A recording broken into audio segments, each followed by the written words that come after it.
Assalamualaikum warahmatullahi wabarakatuh. Perkenalkan, saya Martin Lestari dengan NIM 2510951025. Di sini akan membuat video presentasi tentang tugas besar saya, yaitu asal-usul dan penurunan rumus pada konfigurasi BJT.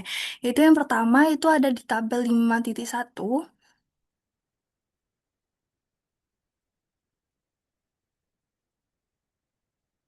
Yaitu emitter follower, di mana di kaki RB ini berada di base dan sumber merupakan dari VCC, dan di kaki emitter itu ada resistor RE, yang di mana impedansi inputnya itu ZI sama dengan RB paralel dengan Z RB setelah diturunkan rumusnya, dan impedansi outputnya itu merupakan Z output sama dengan RE paralel dengan RE kecil, atau ZO sama dengan RE kecil itu karena RE itu nilainya terlalu besar daripada RE kecil.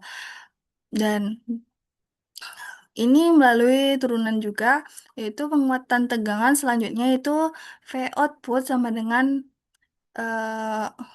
sorry, penguatan tegangan maksudnya AV sama dengan V output per VI sama dengan RE per RE ditambah RE kecil. Karena RE ditambah RE itu sama dengan RE besar, maka AV-nya sama dengan satu. Untuk penguatan arusnya itu AI sama dengan I output per I input. Setelah diturunkan dari I output itu bagaimana dan I input itu bagaimana, maka didapatkan hasil bahwa AI sama dengan beta RB per RB ditambah ZB. Selanjutnya, itu pembahasan tentang common base, di mana ini adalah rangkaian yang dari kaki emitter itu masuk ke transistornya, transistornya. Dan di sini terdapat dua tegangan. Nah, pada mode ekvivalennya seperti ini, dengan impedansi inputnya itu sangat rendah, sehingga impedansi inputnya setelah diturunkan, nah itu asal-usulnya, maka didapatkan ZI sama dengan VI per PI input itu sama dengan ZI sama dengan RE per RE kecil. Atau ZI sama dengan RE kecil karena RE lebih besar daripada RE kecil. Untuk impedansi outputnya sendiri, Z output sama dengan RC paralel dengan RO, karena nilai RO itu lebih besar dari RC dan memiliki kisaran nilai sekitar 100 kilo ohm sampai 1 mega ohm. Nah, sehingga bisa aja Z output sama dengan RC. Untuk penguat tegangannya setelah diturunkan IE, IC, V output, maka didapatkan hasil bahwa AV sama dengan VO per VI itu sama dengan min RC per RE atau R tanpa min. Eh, Nah, tanda negatifnya itu untuk penentu pembalikan fase aja. Untuk penguat arusnya sendiri, AI sama dengan I output per I input itu sama dengan IC per IE, di mana IC itu memiliki nilai satu dan sehingga AI itu sama dengan satu atau min satu. Untuk tanda negatifnya itu pembalikan fase.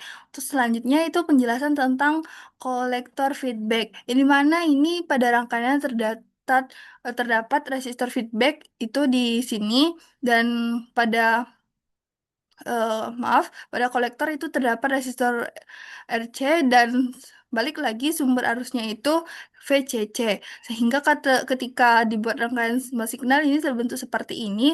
Untuk impedansi inputnya sendiri itu kita cari dulu asal-usul IO, I aksen, sehingga itu kita mendapatkan nilai Z input sama dengan VI per I input. Dengan setelah diturunkan I input ini, maka Z, ZI yang didapatkan nilainya itu sama dengan RE per I per beta ditambah RC per RC ditambah RF, dengan nilai RO itu lebih besar atau sama dengan 10 RC.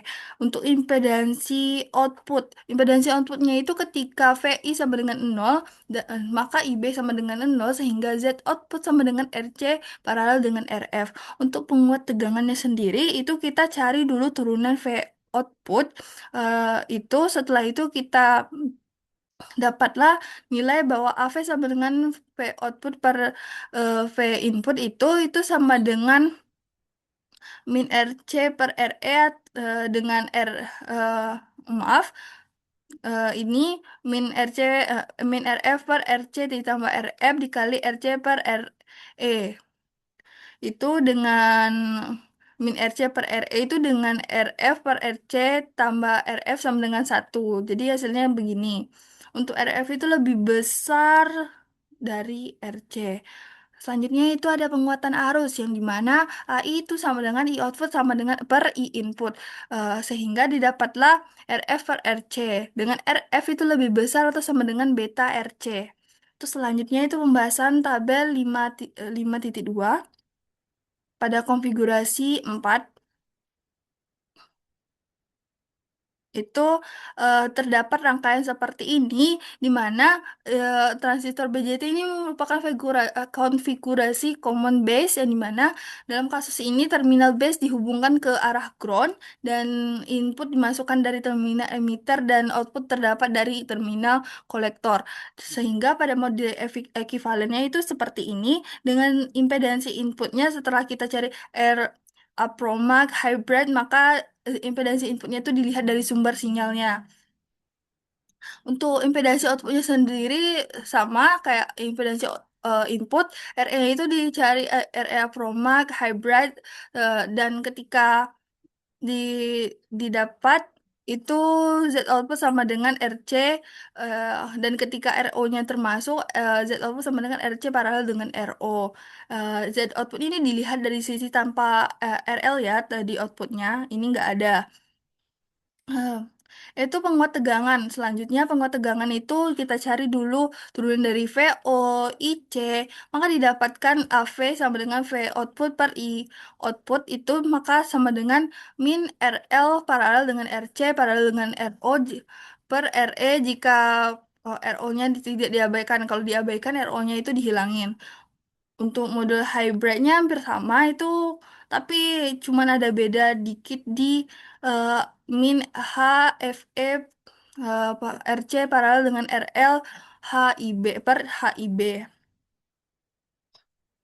Selanjutnya itu konfigurasi dari 5 itu, yang dimana konfigurasi ini konfigurasi common emitter dengan pembagi tegangan ada R1 dan R2 itu di kaki biasnya, dan resistor dari emiternya ini tidak bypass, sehingga resistor emitter ini memberi efek negatif DC sekaligus mempengaruhi penguatan sinyal AC-nya. Untuk impedansi inputnya sendiri itu kita cari dulu IE, VB, VB, sehingga didapatkan pada dimasukkan nilai dari VB dan IB-nya itu sama dengan eh, ZB, sehingga impedansi inputnya itu R1 paralel R2 paralel ZB, atau sama dengan R1 paralel R2 paralel B kali RE ditambah RE besar. Untuk impedansi inputnya sendiri itu ini tanpa RO ya, maka dengan Z output sama dengan RC, di mana V inputnya itu sama dengan 0 volt, IB sama dengan 0 ampere, dan beta IB sama dengan 0. Untuk penguat tegangannya itu sendiri, kita cari dulu V outputnya.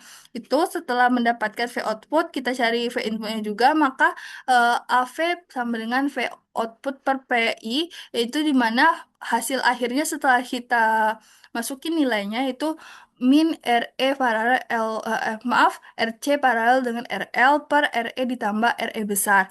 Dan jika tanpa RE kecil ini, maka penguat tegangannya itu sama dengan min RC paralel RL per RE besar. Sekian dari saya. Apabila ada salah kata, saya mohon maaf. Wassalamualaikum warahmatullahi wabarakatuh.